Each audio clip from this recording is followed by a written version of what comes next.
Soy la licenciada Ivonne Casas, titular del despacho Alcázar Lenin.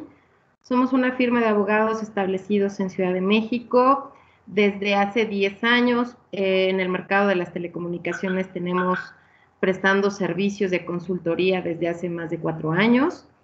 Y pues estamos muy complacidos de que nos hayan otorgado este espacio. Quiero agradecer a Promptel, al ingeniero Marcial Hernández, también al ingeniero Luis Daniel Ramírez por todo su esfuerzo, por poner mucho empeño en llevar esta información a los cableoperadores, a los operadores WISP, y también al ingeniero José Jafar, un especial agradecimiento por hacer esto posible.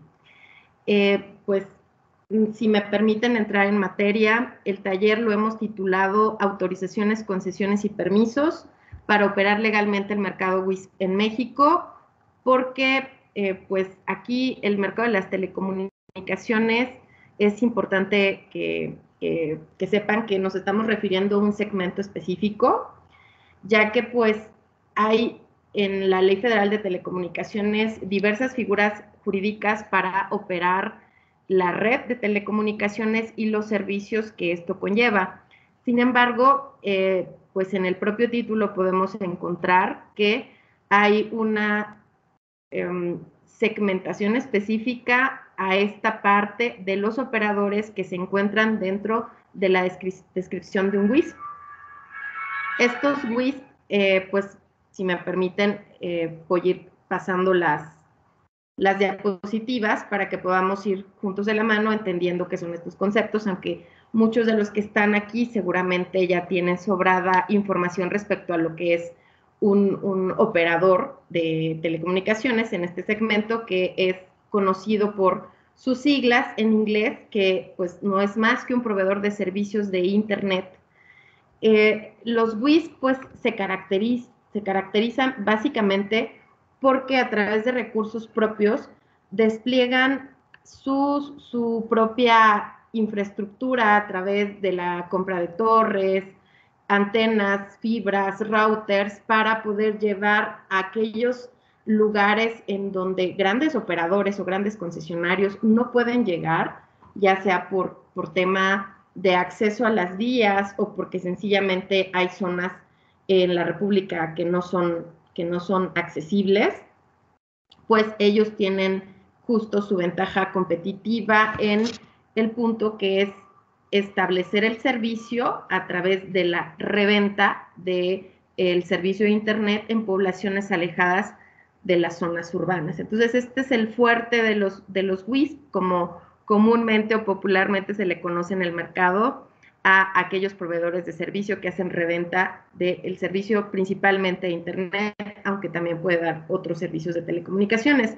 Me gusta mucho mostrar estos números, ya que sí muestran la representación a nivel nacional e internacional de lo que ha tenido este mercado en materia de crecimiento a partir de los últimos años, los eventos que hemos vivido con los confinamientos y los encierros obligados que nos hicieron mudar más rápido a la era digital, pues ahí estuvieron presentes los WISP, propiciando a que este crecimiento del ancho de banda en toda la República estuviera creciendo, ¿no? México tiene representación como el país que tiene el 10º lugar en incremento anual al 27.6% de servicios de Internet, que está solo por debajo de Grecia, Nueva Zelanda, Alemania e Italia. Entonces, en México realmente hubo una era de aceleración de este servicio, precisamente por los eventos que conocemos, pero también porque el mercado de los WISP vieron esta oportunidad, ¿no? Nacionalmente, en México hay 8.41 millones de personas que están conectadas a Internet. El número de usuarios de Internet en México creció durante el 2020. Estas cifras son las últimas publicadas por INEGI, por eso se ven todavía un poquito no tan recientes, pues, pero bueno, se tiene un crecimiento del 10.2% durante el 2020. El 72% de la población mexicana en México, pues, disculpen el pleonasmo, tiene acceso a este servicio, por lo tanto que hay una brecha todavía que hay que completar del 28% de usuarios que aún no tienen acceso a la red, o sea que son casi 30 millones de personas que no pueden tener acceso a este servicio. La siguiente gráfica también es algo que me gusta mostrarles, porque pues la brecha que hay entre los usuarios urbanos y rurales es notoria. En las ciudades o en los estados que tienen mayor desarrollo urbano, pues sí hay una cobertura de este servicio al 78.3%, mientras los usuarios en zonas rurales resulta que solamente el 50.4% tienen acceso a este servicio. Entonces todavía tenemos muchas áreas de mejora, de oportunidad, en donde precisamente los whisperos están viendo esta oportunidad. Este mapa me gusta mucho mostrarlo, que como bien comenté, estos datos de INEGI son publicados en 2022, pero los números o los análisis fueron realizados durante el año 2020. Y aquí podemos ver el porcentaje de conectividad que tiene cada entidad en la República Mexicana y viendo cuáles son los últimos 5 lugares que aún tienen mucha área de mejora, entre ellos Chiapas, Oaxaca, Veracruz, Guerrero y Michoacán, que tienen de un 45 a un 60% de acceso a su población a este tipo de servicio. Entonces, aquí podemos ver dónde son las áreas donde puede ir creciendo esta infraestructura y donde todavía se espera que se cubra esa demanda. Nosotros como abogados, pues a veces nos gusta mucho platicar respecto a el marco al que están obligados los whisperos, pero no es con el ánimo de intentar dar cátedra de derecho, porque entendemos que lo que ustedes necesitan es información muy puntual y práctica respecto a su propia operación. Entonces, la idea de darles esta información es para que seamos muy consistentes con respecto a por qué es necesario que los whisperos o los operadores del sector WISP sepan que están entrando o que están en un mercado súper regulado, ya que el servicio del acceso de las telecomunicaciones es un derecho humano que se incorporó a nuestra Carta Magna, a nuestra Constitución. Pero antes de entrar a ello, pues es importante entender de qué estamos hablando, qué es el bien que se protege al estar operando cualquier tipo de servicios de telecomunicaciones. Y básicamente es el tema del espectro radioeléctrico. Este, pues, es un recurso que no es material, es un recurso natural limitado e intangible, que al no notarlo, pues nos puede parecer un poco ambiguo su significado, pero pues adquiere relevancia porque se habla de un espacio aéreo a través del cual pues viajan las ondas electromagnéticas que pueden transmitir a través de este espacio hasta un dispositivo que recibe señales, pues la comunicación, ¿no? Así que cualquier aparato que nos comunique con otras personas o que se conecte a internet, pues básicamente está haciendo uso del espectro radioeléctrico. En esta diapositiva hemos incluido dos definiciones de lo que es el espectro radioeléctrico en términos del artículo 3, fracción 21 de la Ley Federal de Telecomunicaciones, y también por ahí un concepto que pueden encontrar en la página del Instituto Federal de Telecomunicaciones, para que pues de manera muy general se entienda qué es lo que se protege y por qué el Estado se encuentra en disposición de regular todos los permisos o títulos que se entreguen para explotar este espectro radioeléctrico. Pues esto lo encontramos en un fundamento que pues es nuestra Carta Magna, la Constitución Política de los Estados Unidos Mexicanos, aunque realmente pues nuestro documento, la Carta Magna, tiene ya sus 100 años, de hecho los cumplió este 5 de febrero, y por un tema que sabemos, pues hay veces que la tecnología no alcanza a muchos documentos legales, leyes que tendrían que ir caminando a la mano con el avance tecnológico que se va teniendo en el país. No obstante, se da por entendido, de acuerdo al artículo 27 de la Constitución, en sus párrafos cuarto y sexto, que el Estado ejerce un derecho exclusivo sobre algunos bienes de la nación, tales como los yacimientos minerales, combustibles también, petróleo, piedras preciosas, los espacios situados sobre el territorio nacional, y aunque la Constitución no menciona expresamente el término del espectro radioeléctrico, lo podemos encontrar en otros fundamentos, en otras leyes que nos van induciendo, señalando que el Estado ejerce este derecho exclusivo para la explotación del espectro, tales como la Ley General de Bienes. Ay, perdón, creo que se movió.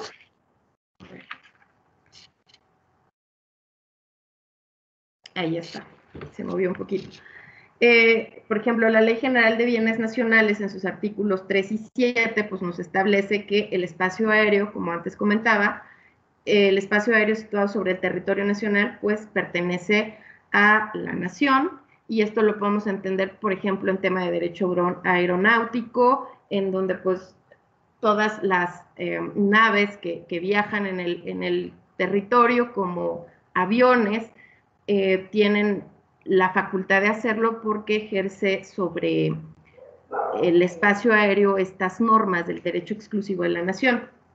La Ley Federal de Telecomunicaciones, también en su artículo tercero, y nos habla sobre que se dispone del espectro radioeléctrico y los recursos orbitales, que son bienes propios de la nación. Entonces, completando tanto la Ley Federal de Telecomunicaciones como la Ley General de Bienes Nacionales, se puede deducir que el espectro radioeléctrico es un bien intangible sobre el cual pues ejerce sus facultades el Estado. Entendiendo esto, pues podemos comprender que quien regula esta explotación, supervisión y aprovechamiento del espectro, pues es un órgano al cual se le han dado las facultades respectivas para emitir los permisos respectivos a que pueda cualquier operador, persona física o moral que cumpla con las características especiales, otorgársele estos permisos para que puedan hacer uso y explotación del espectro. Existen diferentes tipos de espectro radioeléctrico sobre los cuales cada permiso que se obtenga ante el Instituto Federal de Telecomunicaciones pues se puede explotar, ¿no? En el tema de los WIS es muy importante que se comprenda que el espectro que se puede explotar siendo concesionario, siendo autorizado, es el espectro libre. El espectro libre es pues espectro público en general que puede explotar cualquier persona físico-moral, no existe exclusividad respecto a las características en las que se otorga este tipo de explotación, simplemente con que esta persona físico-moral cumpla con los requerimientos que impone el instituto en lineamientos o en reglas especiales para que pueda explotar esta banda de frecuencias libre. Es importante también que sepan que al momento de otorgar este permiso se entiende que los operadores del servicio de las bandas de frecuencia uso libre conocen cómo operar esta norma, entendiéndose por ello que los equipos que utilizarán de telecomunicaciones están homologados de acuerdo a las normas oficiales mexicanas. Y esto significa que todos los equipos que van a ser operados en la red pública de telecomunicaciones cumplen con ciertas características para que solamente operen dentro de las bandas de frecuencia. Es muy, muy frecuente que cuando se importe equipos, por ejemplo, asiáticos, no vengan configurados o estén homologados de acuerdo a las normas oficiales mexicanas y brinquen a otras frecuencias que ya están licenciadas o están protegidas incluso, ¿no? Para eso, pues existen también otros tipos de espectro determinado, también conocido como espectro licenciado, en donde pues estamos hablando de bandas de frecuencias específicas para ciertos servicios y que solamente pueden ser utilizados por concesionarios. La facultad que una concesión otorga, entre muchas otras, es la posibilidad de arrendar las bandas de frecuencia licenciadas o de uso determinado. Esto también es una facultad que otorga el propio Instituto Federal de Telecomunicaciones una vez que se cumplan con ciertas características. Y finalmente tenemos el espectro protegido, que se refiere a aquellas bandas de frecuencias atribuidas a nivel mundial y reservadas a servicios, por ejemplo, de radionavegación, de seguridad humana y para la protección de tratados nacionales e internacionales. Entonces, pues claramente podemos ver que aquí estamos hablando para los operadores WISP de que solamente pueden explotar el mercado de las telecomunicaciones con la autorización respectiva dentro de las bandas de frecuencia de uso libre. Ahora, tenemos los vehículos legales para regularizar un WISP de acuerdo a la Ley Federal de Telecomunicaciones y Radiodifusión. Estas figuras de las cuales voy a hablar son las más típicas, dentro de las cuales un operador WISP puede obtener sus permisos para que se considere un operador regular. Sin embargo, solo quiero mencionar que existen estas concesiones en la Ley Federal de Telecomunicaciones, tal cual las están viendo en pantalla, porque pues el mercado, insisto, de las telecomunicaciones, como abrí este taller, ¿no? Mi intervención, es muy diverso, ¿no? Entonces, hay muchas aplicaciones que son muy específicas, pero en este mercado nos vamos a abocar a la concesión única para uso comercial, que como su nombre lo dice, su característica específica es que es con ánimo de lucro, es decir, con este documento lo que primeramente se busca pues es comercializar, ¿no? Vender, lucrar, ganar, ¿no? Entonces, esta es la característica principal de la concesión única comercial, que hoy día se llama única, ya que antes se otorgaban otro tipo de permisos que eran específicos sobre servicios. Ahorita tenemos esta figura que nos permite ser más versátiles o tener más unificado el poder proporcionar estos servicios. También tenemos la concesión única para uso público, la cual pues está reservada a los estados, a los órganos de gobierno, a los poderes de la Unión, a los municipios para que cumplan sus facultades específicas, pero también la característica es que estas concesiones no tienen ánimo de lucro. También tenemos la concesión única para uso privado, que es usado especialmente para las bandas de frecuencias de espectro determinado con propósitos de comunicación privada, experimentación, comprobaciones de viabilidad, técnicas y económicas para radioaficionados, y lo pueden utilizar las embajadas o para otros fines privados, pero también su característica es que no tiene ánimos de lucro. Cualquiera que pretendiera, municipios, embajadas, radioaficionados, utilizar una banda de frecuencias para comercializar, tendría que obtener una concesión única para uso comercial. También tenemos la concesión para uso social, que pues, como lo menciona su nombre, es para fines culturales, científicos, educativos, comunitarios, y también no tiene ánimo de lucro. El uso social comunitario, muy en el sentido del anterior, pues son para organizaciones de la sociedad civil, cuyos objetos o fines es buscar la participación ciudadana, la convivencia, la equidad de género, etcétera. Y la última, la concesión única para uso social, que tiene pues un ánimo muy enriquecedor en el sentido en que estas son otorgadas para la difusión de lenguas de los pueblos indígenas, de desarrollo de la cultura de estos pueblos y dar a conocer las costumbres y tradiciones. Entonces, como pueden ver, son varios tipos de concesiones, pero por lo que compete a este mercado específico del cual estamos hablando hoy, pues vamos a hablar de la concesión única comercial. También existe otra figura a través de la cual un operador WISP puede trabajar, que es a través de una autorización. Existen 4 autorizaciones también en la Ley Federal en la cual pues aquí podemos ver que resalta por principio la autorización para establecer y operar una comercializadora de servicios de telecomunicaciones sin tener el carácter de concesionario. Y aquí abajo podemos encontrar otras 4 que no van a ser materia de este webinar, pero pues para mí resulta importante mencionárselas para que conozcan que hay otros tipos de autorizaciones, que nuevamente el mercado de las telecomunicaciones es tan vasto que da la posibilidad de otorgar este tipo de permisos, tales como la autorización para instalar, operar o explotar estaciones terrenas para transmitir señales satelitales, autorización para instalar equipos de telecomunicaciones y medios de transmisión transfronterizos, autorización para explotar los derechos de emisión y recepción de señales, bandas de frecuencias asociadas a sistemas satelitales extranjeros que presten servicios en México.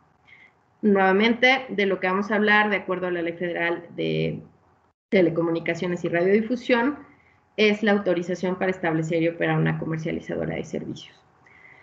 Hay estos 2 esquemas, como antes se los comenté, para que un operador pueda considerarse regular o legal o con las facultades otorgadas por el Instituto de Telecomunicaciones.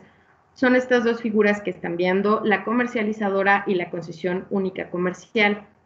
En el tema de la concesión única comercial, pues este título es otorgado por el Instituto Federal de Telecomunicaciones a través de un acto administrativo a quien faculta la persona física o moral para hacer la explotación del espectro radioeléctrico, el uso de las vías de telecomunicaciones para poder repartir estos servicios. Básicamente, un concesionario único tiene la facultad de otorgar servicios de telefonía móvil, fija, local y de larga distancia, revender servicios de internet y también, si lo quisiera y tuviera la posibilidad de hacerlo en materia de infraestructura y tecnología, el revender servicios de televisión de paga. La autorización para operar una comercializadora habilita a su titular para la reventa de servicios de telecomunicaciones que previamente han contratado de algún concesionario. La autorización para operar la comercializadora se caracteriza principalmente por crear un puente entre el carrier y el usuario final. En el caso de la concesionaria, pues, esta ya puede crear su red propia, también a través de adquirir un servicio con un carrier, pero con el despliegue de cierta infraestructura. Para la autorización de comercializadores están permitidos proveer los servicios de telecomunicaciones de telefonía fija, local y de larga distancia y el servicio o la reventa de servicio de internet. Aquí tenemos un cuadro comparativo entre las diferencias entre una figura y otra, comercializadora y concesionaria. En el caso de la comercializadora, pues aquí tenemos las características agotadas. Yo les invito a que nos sigan en nuestros grupos de Facebook, que nos escriban para que puedan tener este material, aunque también entiendo que el ingeniero Luis Daniel va a ponerlo público en su canal, en el canal de Promptel.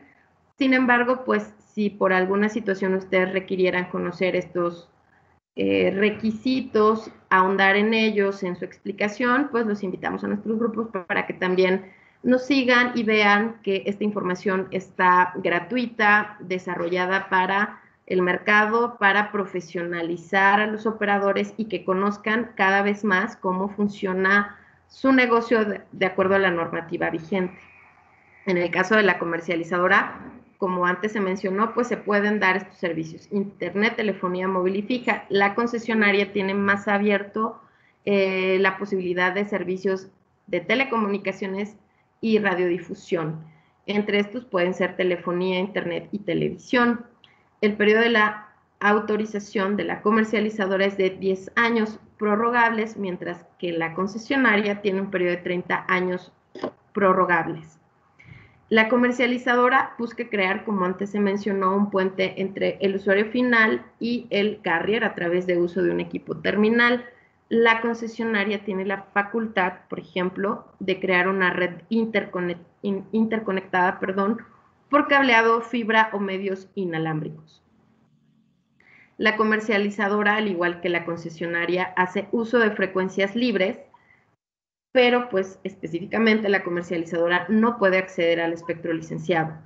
Si lo quisiera hacer, se tendría que mudar a la figura de concesionaria para que se haga uso de las frecuencias libres y acceder a la renta o al arrendamiento de un espectro licenciado, la cual pues la otorga el Instituto Federal de Telecomunicaciones.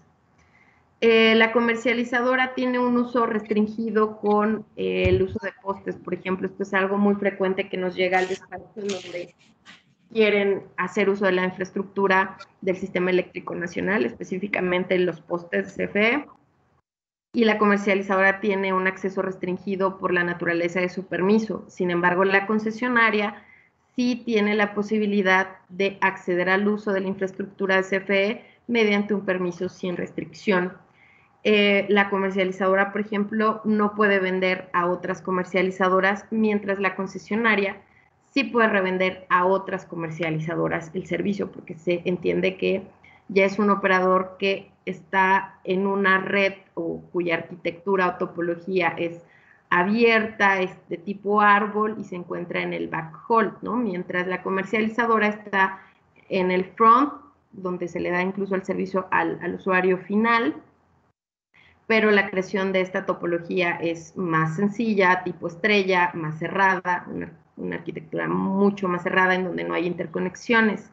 Las diferencias entre una y otra, pues como les expreso aquí, pueden revisarlas.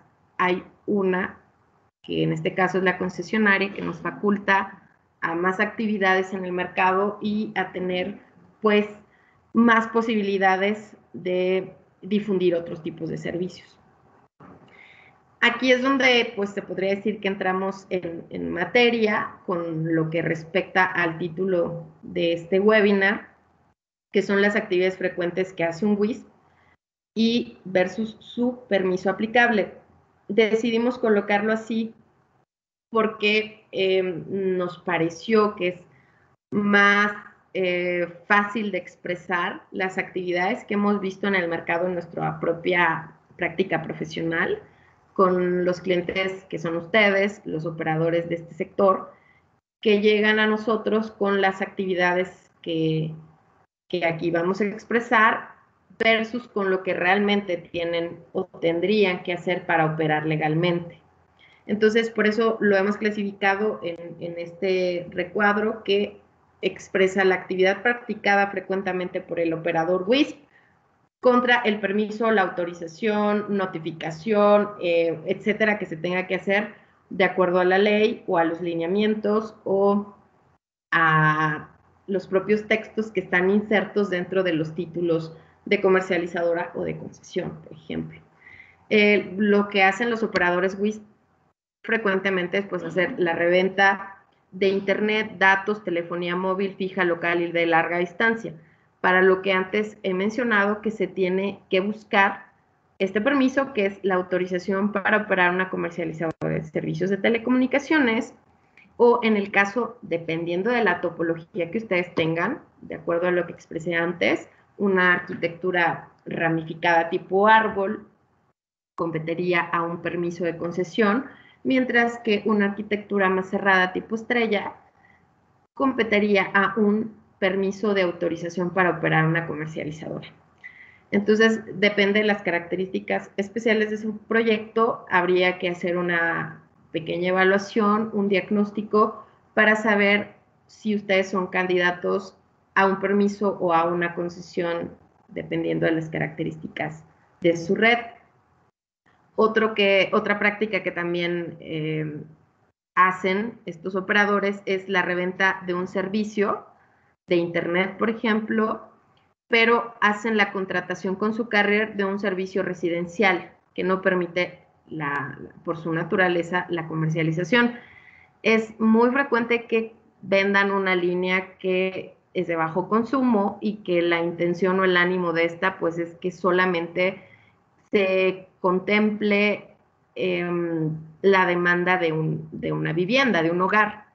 Sin embargo, pues este tipo de líneas no tienen la característica, y ustedes lo pueden evaluar si un día tienen tiempo libre y revisan el contrato que su operador les dio, su concesionario, su carrier, y se van a dar cuenta que hay una prohibición expresa para la reventa, porque la naturaleza de un contrato para residencia es que no se pueda comercializar con este.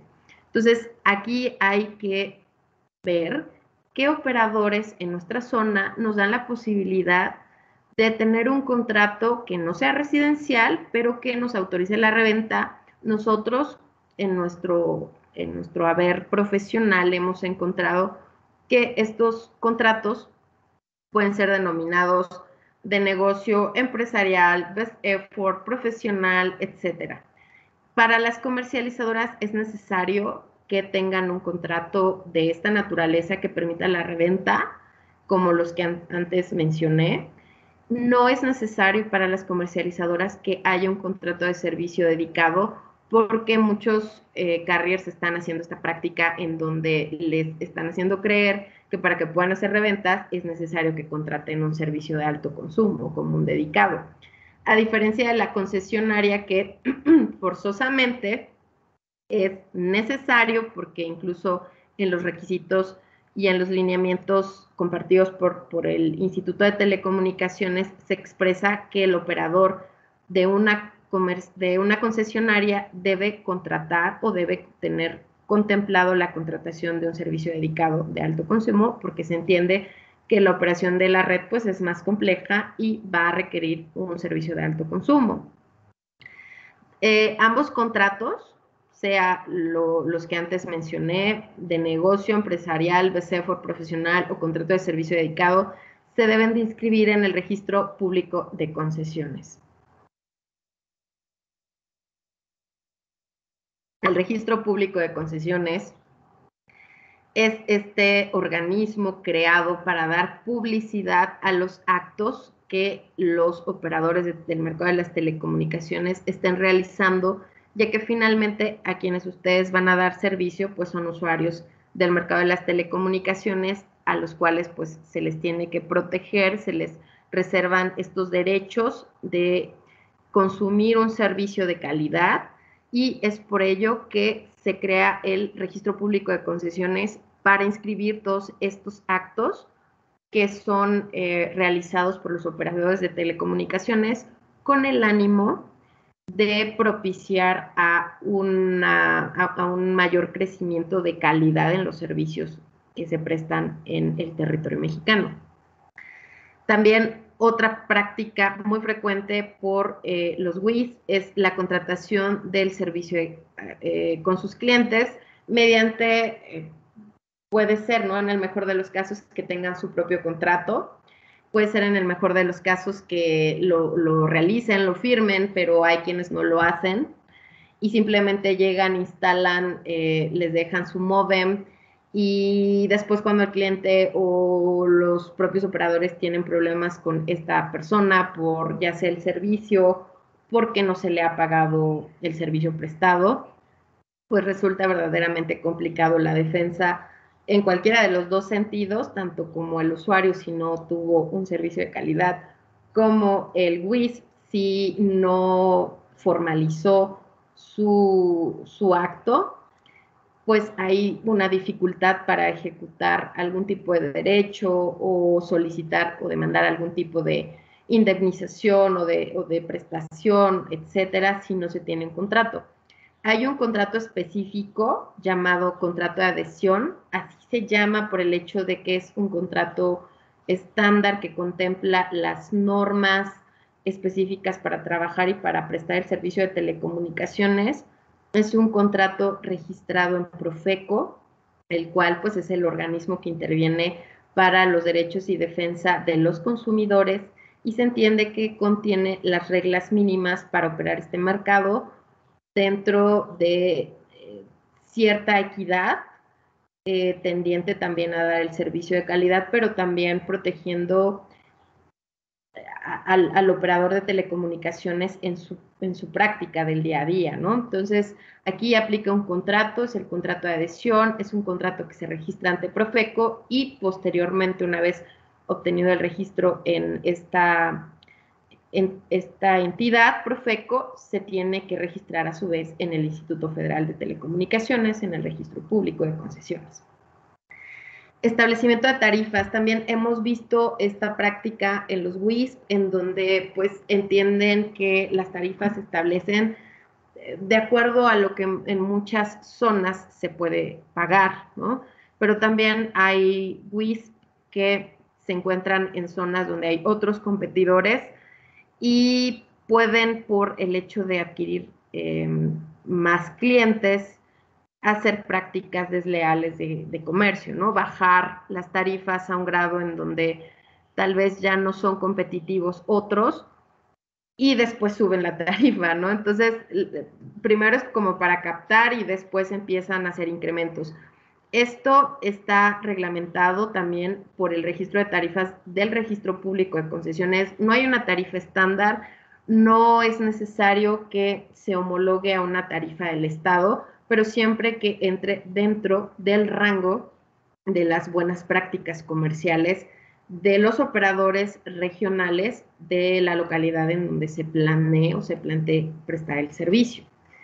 Otra práctica realizada por los WIS es operar un permiso de un concesionario o de una comercializadora de un amigo, de un conocido, de alguien que ya realizó el trámite y se lo presta para el efecto de que si llega una visita del instituto o si de pronto siente la urgencia, ¿no?, de contratar un servicio, presenta este permiso, pero esto es una mala práctica, ya que las comercializadoras, por ejemplo, pues sí deben de obtener el título de manera personal por la persona física o moral que vayan a prestar el servicio. En el caso de las concesionarias, sí se tiene la intención de que en un momento lo haya adquirido una persona física, después lo quiera explotar una moral, o una moral lo haya adquirido, después lo quiera explotar una física, se tiene que hacer una cesión de derechos de esta concesión única y debe de ser aprobada por el Instituto Federal de Telecomunicaciones. Hay un procedimiento específico para otorgar los derechos de una concesión a un tercero a través de esta figura. Entonces es importante que lo sepan, que lo conozcan, porque no es una buena práctica operar con el permiso de otra persona, ¿no? También otra práctica frecuente es la reventa de servicios entre comercializadora y una concesionaria. Aquí, como antes mencioné, una concesionaria sí tiene la facultad de prestar servicios a sus comercializadoras, sin embargo, una comercializadora no lo puede revender a otra comercializadora, porque nuevamente la naturaleza de la comercializadora es revender al usuario final a través de un equipo terminal. Quien está en el backhaul es la concesionaria, no la comercializadora. Entonces, en el caso de que ustedes estuvieran operando una concesionaria o pretendan operar, sí hay posibilidades de revenderle a una comercializadora, pero también se hace a través de la elaboración de un contrato específico, que es un contrato de reventa de servicios de telecomunicaciones entre comercializadora y concesionaria y su subsecuente inscripción en el Registro Público de Concesiones. También tenemos por aquí el tendido de fibra óptica haciendo uso o iluminando fibra en los postes de CFE. Aquí aplica un permiso especial y por experiencia propia, se los digo de verdad, no se arriesguen en utilizar la infraestructura de CFE, porque ya tuvimos en el despacho un evento en donde se derivó a la Fiscalía de la región, la Fiscalía Federal del Estado, para investigar aquel operador en su momento que hizo una instalación de fibra mediante el uso de postes en un bulevar principal. Nosotros fuimos citados al procedimiento como testigos, declaramos, pero hay una tipificación de un delito específico por esta razón. En ese entonces el Ministerio Público, quien nos atendió, nos mencionó que es un delito equiparable al robo de combustibles y pues hay una pena corporal, una pena privativa de la libertad, en donde pues puede derivar en esto, hacer una instalación que no esté debidamente autorizada por la autoridad que es la Comisión Federal de Electricidad. Entonces aquí sí les sugerimos que estas prácticas las supriman, las eliminen y que se hagan llegar de un abogado en la materia de telecomunicaciones en este sector específico para conocer los permisos aplicables y no arriesgar su patrimonio, y no solo eso, sino también su propia libertad, ¿no? La reventa de servicios de Telmex, también esto es otra práctica que ha llegado muy frecuente a nosotros, y es que Telmex es un agente preponderante que tiene sus propias ofertas de referencia para permitirle a los operadores revender sus servicios. Y últimamente ha estado haciendo desconexión masiva de las líneas, metiendo en apuros pues a muchos operadores que están trabajando con líneas residenciales, o incluso no líneas residenciales, también líneas que son de negocio, pero que, como antes mencioné, Telmex, al ser un agente preponderante, tiene una figura específica, un procedimiento específico para solicitar la reventa del servicio en este apartado que se llama la desagregación de una línea de Telmex, y es la celebración de un contrato especial en donde al operador, aparte de solicitarle el título del instituto, se le piden otras garantías para que pueda operar y revender servicios de un agente preponderante como lo es Telmex. Finalmente, cierro este taller o esta presentación con las sanciones aplicables por operar sin los permisos adecuados. Esto tal vez ya lo han visto en algunas páginas, tal vez ya lo han platicado en grupos, porque conocemos que hay mucha información difundida de estos operadores en grupos en Facebook. Y sí pasa, sí ocurre que la multa en este caso, cuando llega el instituto ejerciendo sus facultades de visita sobre los operadores, porque claramente se ven torres en la localidad, pues llegan, hacen un barrido de frecuencias. Si están dentro de las frecuencias de uso libre, bueno, pues ya tenemos ahí un poco de descanso, pero si se están invadiendo frecuencias licenciadas, hay que preocuparse, más el hecho de que si no tienen permiso como comercializadora o como concesionaria, pues esto puede resultar en una multa equivalente del 6.1% hasta el 10% de los ingresos acumulables de la persona física o moral de que se trata a quien estén revisando, o de los ingresos obtenidos por la actividad de ejercer el mercado de las telecomunicaciones sin contar con el permiso, ¿no? Entonces, sí hemos visto esto, es algo que pasa frecuentemente, llegan, ejercen sus facultades de visita, de verificación, y muchas veces, como no tienen el permiso, les da un poco de miedo, no saben cómo gestionar una visita. También hay un protocolo,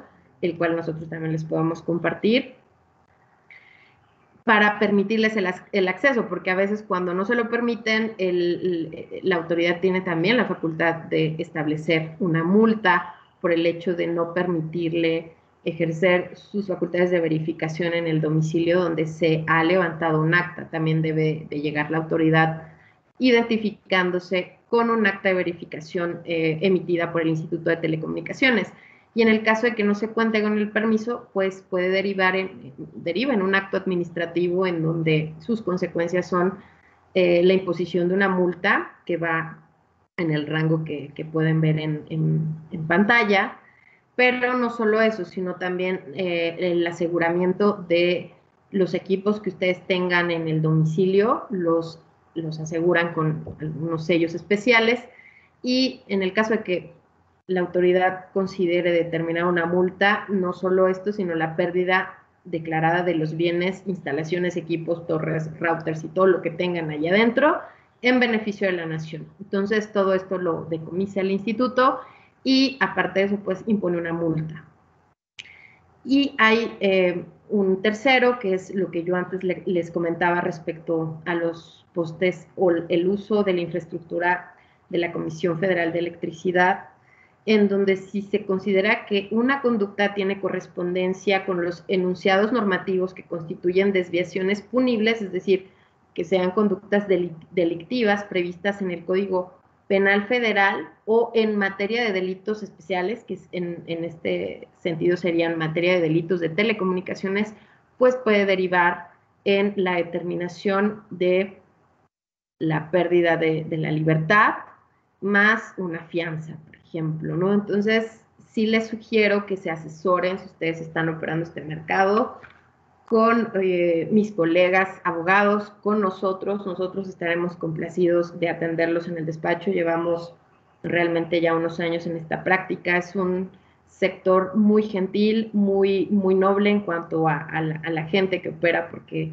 ustedes no dejan de ser personas que están llevando una labor de comunicación a entidades o zonas que no tienen las posibilidades de acceder al servicio, pero pues también hay que tener la conciencia de que están entrando o están en un mercado muy regulado y que es necesario que esta información la sepan, la conozcan y la practiquen a través de la regularización de sus negocios. Por mi parte, ingeniero Luis Daniel, estaríamos concluyendo el taller. Creo que vamos bien de tiempos. No sé si pudiéramos entrar a la sesión de preguntas, si esta información les fue de ayuda. Ahora sí que hasta aquí está contemplado el taller, pero bienvenidas si tienen algunas dudas, algún comentario. Gracias, licenciada, muy interesante toda la información que nos ha compartido, sobre todo por pues las cuestiones de seguridad que debemos de cumplir y que debemos de tener en cuenta. No todo es la parte técnica, la parte de la implementación y de la instalación, sino es el complemento a estas actividades. En lo que nos comparten por aquí algunas preguntas. Tenemos aquí a Armando Franco, nos comparte su correo y nos solicita la presentación. Con mucho gusto se la hacemos llegar en el transcurso del día. Alberto Salcido nos pregunta, ¿qué tan complejo es el camino para obtener un permiso de concesionario?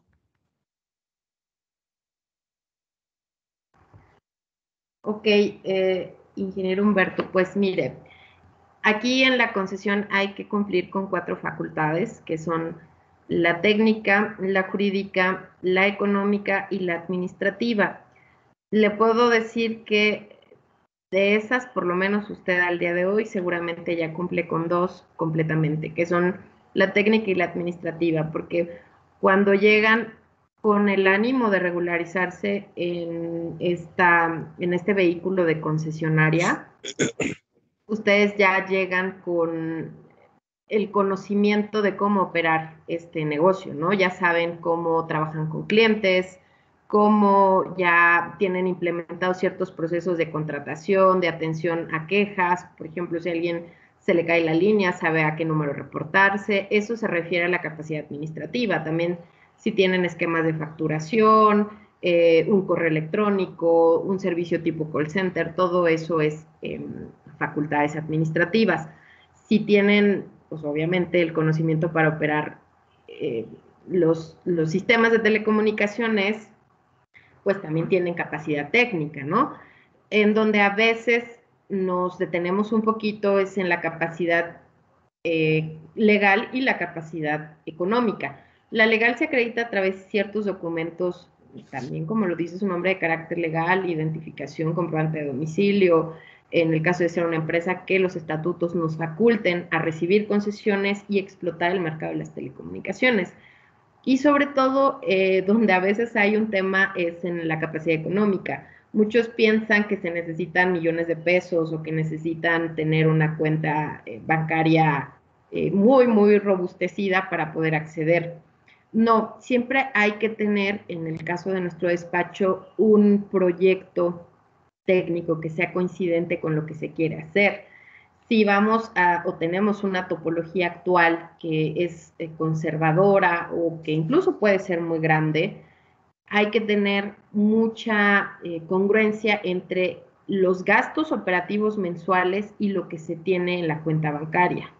Entonces, si nuestros gastos mensuales rondan los 80, 90, 100 mil pesos, hay un punto en el saldo promedio mensual de las cuentas bancarias en donde debe de ser coincidente con que nuestra cuenta bancaria refleje que tenemos la capacidad de absorber los gastos mínimos del proyecto mes con mes.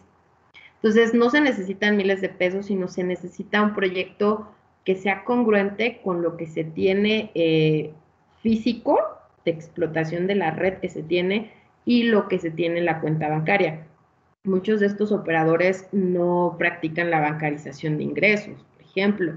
Llegan a la zona, recaban dinero y pues es dinero en efectivo que no termina en una cuenta bancaria y que a veces pues es complejo acreditar la capacidad económica porque este dinero no lo tienen en el banco, ¿no? Entonces hay que hacer toda una estrategia que no es realmente muy compleja, sino más bien es de técnica y de experiencia para facultarlos ustedes en estos dos rubros, en la capacidad jurídica y la económica, para que accedan a un permiso. Actualmente el instituto está dando muchas facilidades para que se integren, porque ustedes son los que están haciendo crecer la red troncal del país. Entonces, sí hay posibilidades, ya no es tan complicado como hace unos años, pero siempre hay que tener la técnica y la experiencia adecuada para poder solicitar este permiso. No sé si con esto contesté su pregunta.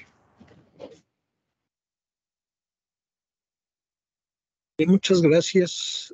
Gracias, licenciada, muy elocuente. Sí, aquí yo tenía una pregunta que, bueno, ya se contestó, si era necesario o cuáles son las condicionantes que debe cumplir una persona física, una persona moral para solicitar estas autorizaciones, porque al final del día, pues yo, simple mortal, me presento en el IFT y pido una concesión, pero ¿qué condiciones debo yo de cubrir, no? Debo, como ya bien comentó, la parte técnica, la parte administrativa, y que es la que normalmente manejamos, ¿no?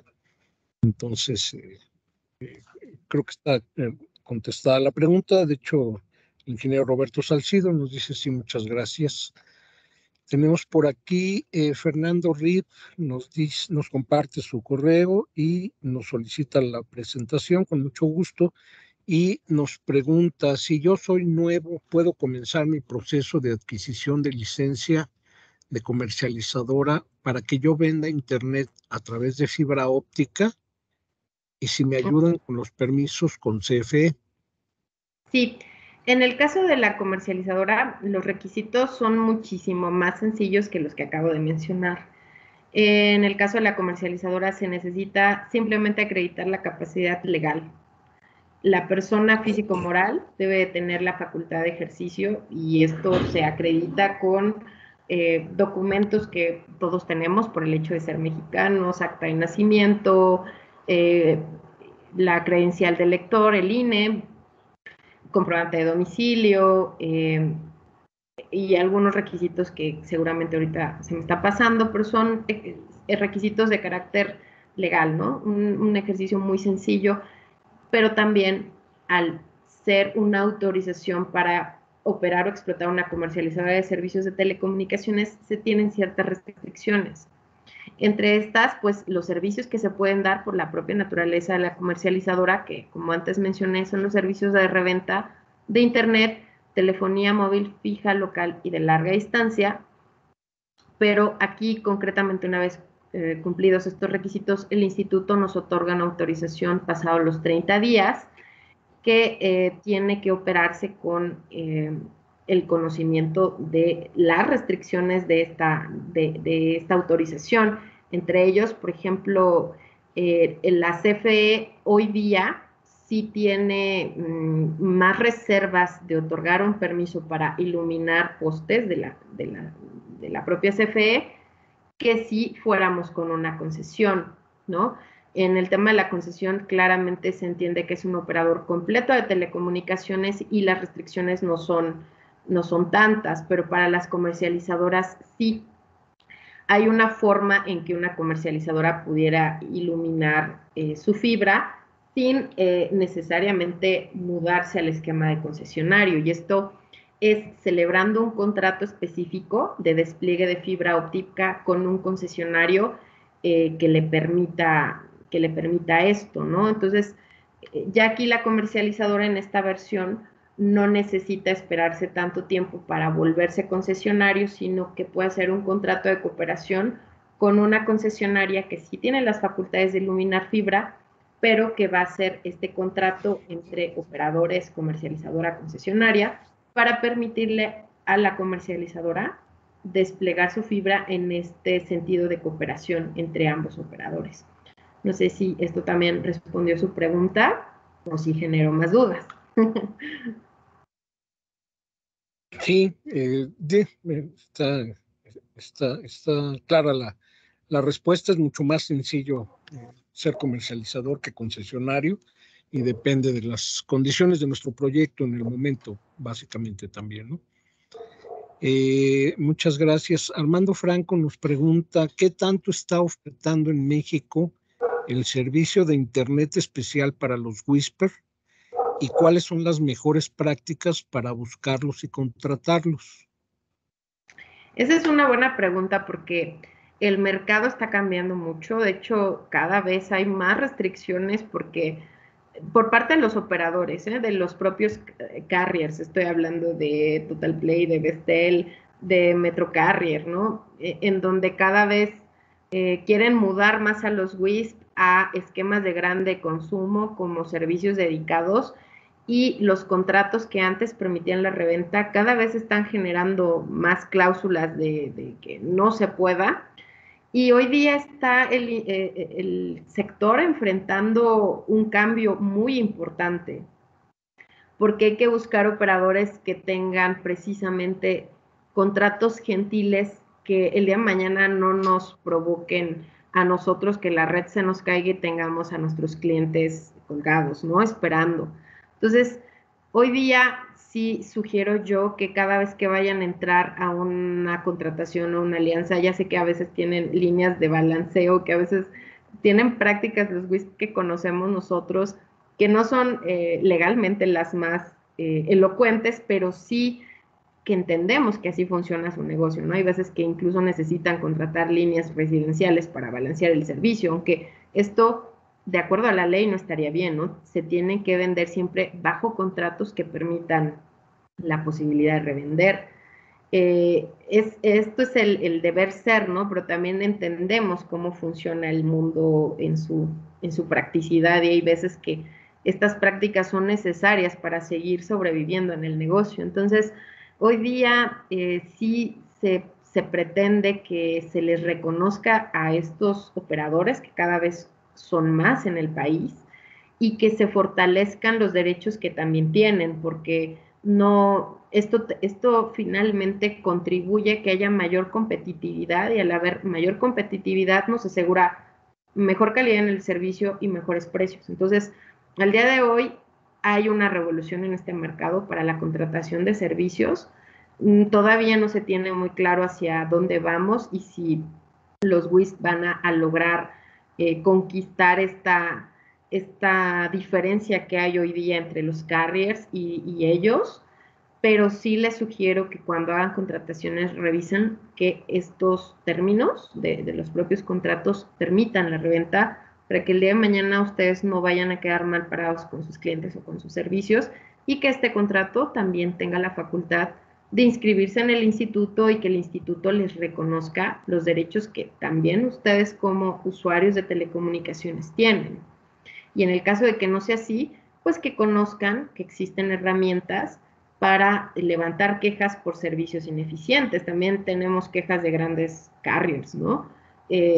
Yo les sugiero que si vayan a la herramienta, a la de Soy Usuario del Instituto Federal de Telecomunicaciones, así la ponen en el navegador, es muy sencillo acceder, y les generan un usuario y contraseña, pueden presentar su denuncia de manera digital, eh, ponen los datos del contrato del operador. En mi caso, yo he tenido 2 quejas de operadores por los servicios que yo tengo contratados también, y he tenido la intermediación de los representantes de ellos, porque el procedimiento primero se atiende en la plataforma Soy Usuario y después se va a Profeco. Entonces, antes de llegar a Profeco y que esto termine en una audiencia de un usuario que está inconforme, pues llega o entra un intermediario a solicitarnos o a ofrecernos una solución. Entonces, sí les sugiero yo que cuando estén inconformes con sus carriers, con sus proveedores de servicio, vayan a la herramienta.